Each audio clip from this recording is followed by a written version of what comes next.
Great. So as coaches, we're always looking at ways to help us with our observation. When we're watching a performer, trying to work out exactly what's happening is really key for us to be able to help them. So there's some top tips we can share with you. And what we'd like to look at now is making use of kind of flags and markers, okay? And this is a way to help us with our observation, but also help our kind of students realise what they're doing and help them improve. So to kick off with, we're going to have a look at some markers, and we're going to use markers in forwards paddling, and I'm going to ask Nancy to give me a hand with this in the canoe. So when I'm out paddling, I often use markers for myself to place where I want to put my paddle in and take my paddle out. And on this boat here, I know this is a hand span in front of the yoke, and I'm going to take my paddle out around my hip, which is the first wooden block on the seat. So I'm looking very carefully for that, and if I wanted to make it more obvious for myself, I could put a little bit of tape on and a little bit of tape on at the front just to make it really obvious.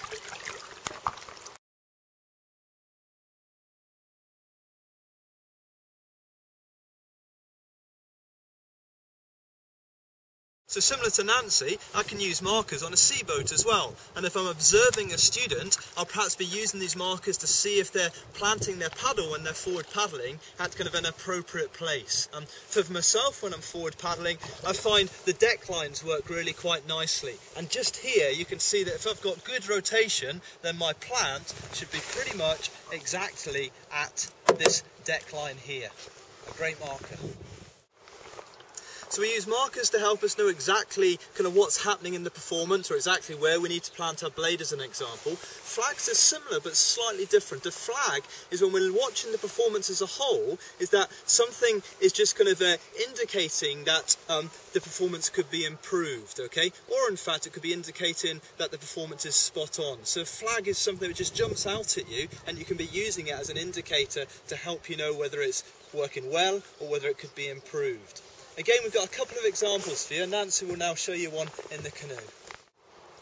So following on from Doug, what I can do is I can take a sponge, wet it, and as I'm paddling along I can hold it on my top hand, and that gives an indication whether I'm having my paddle above vertical enough so it's outside of the boat, or it also gives me wet knees as an indicator if I'm holding my angle blade at too low an angle.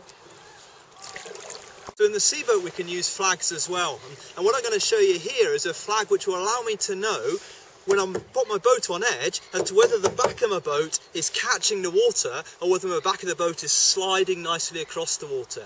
So the flag in this case is two things. One is the sound.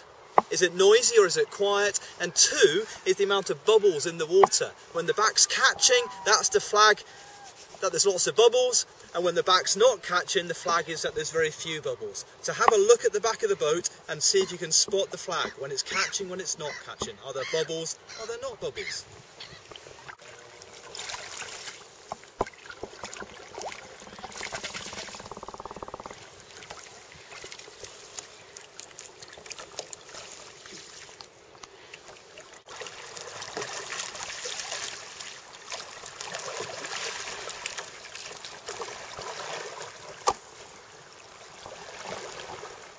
So flags and markers are a great way to help us as coaches identify what's happening to help our performers, but also help our performers know what they need to do and if things are working well or if things can be improved.